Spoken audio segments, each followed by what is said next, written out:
নমস্কার বন্ধুরা, লক্ষ্মী ঝাঁপি সিরিয়ালে আজকে প্রথমেই দেখা যায় ঝাঁপি তো গাড়িতে উঠে চলে যাচ্ছে। এদিকে ইনকা বলছে, লেটস গো দীপ, চলো আমরা অফিস থেকে ঘুরে আসি। তারপর তারা দুজনে গাড়িতে উঠে চলে যায়। এদিকে দীপের ঠাম্মা ঠাকুরের সামনে বসে বলছে, আমি ওদের দুজনকে একসাথে রাখতে পারলাম না। নারায়ণ আর লক্ষ্মী আলাদা হয়ে গেলে যে রুষ্ট হয়ে যায়। তুমি দেখো মা লক্ষ্মী ওদের দুজনকে। ওদিকে দীপ আর ঝাঁপি বিয়ের সব ঘটনাগুলো ভাবছে। তখন ইনকা দীপকে জলের বোতল আনতে পাঠালে দীপ গাড়ি থেকে নেমে যখন বোতলটা নিয়ে রাস্তা পার হবে, আচমকা অন্যমনস্ক হয়ে তখন একটা গাড়ি তাকে ধাক্কা দেয়। দীপ তখন রাস্তায় পড়ে যায়। ঠাম্মা তখন ঠাকুর ঘরে যে প্রদীপটা জ্বেলেছিল সেটাও সাথে সাথে নিভে যায়।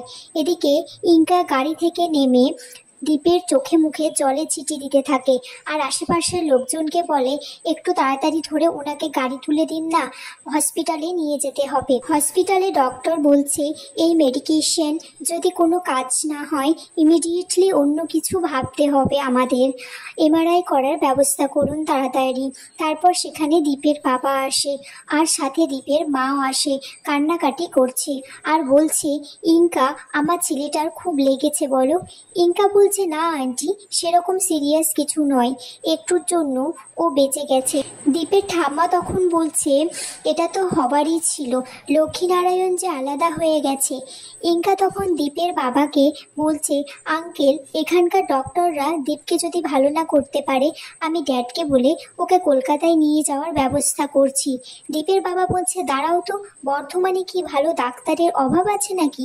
ছেলেটার এখনো জ্ঞান ফিরছে না। তখন সেখানে ডক্টর আসে আর বলে, বড় তেমন কিছু হয়নি আর ব্লাডও তেমন বেরোয়নি, কিন্তু আমরা বুঝতে পারছি না জ্ঞান কেন ফিরছে না। তখন দীপের ঠাম্মি বলে, ওই একই ঘটনা, তোমরা কিছু বুঝতে পারছো না? মা চারালক্ষ্মীর সাথে বড় অনিয়ম করছো বড় বৌমা।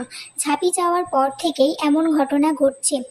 তারপর বলে, কাসাই দিদি, তুমি ঝাঁপিকে ফোন করো আর বলো ঝাঁপি যেমন অবস্থায় যেখানে আছে যেন বিয়ের জোর নিয়ে তাড়াতাড়ি চলে আসে। এদিকে ঝাঁপি খেতে বসলে ফোনটা আসে। তখন ঝাঁপির মা বলে, কে ফোন করেছে? বলে, ননদ। তখন ঝাঁপির মা বলে, ফোনটা ধরবি না। ঝাঁপি বলে, ফোনটা তো এমনি এমনি করেনি। ফোনটা ধরে শুনে যে দীপের অ্যাক্সিডেন্ট হয়েছে।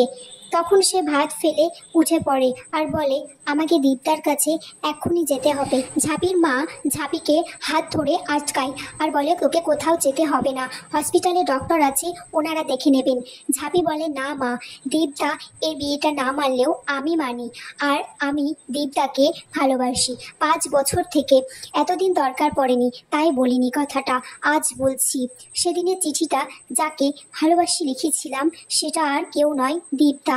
আর ভালোবাসি বলেই চাইনি দীপদার কোনো অসুবিধা হোক, তাই জন্যই আমি বর্ধমান ছেড়ে এখানে চলে এসেছি। এদিকে হসপিটালে দীপের মা খুব কান্নাকাটি করছে।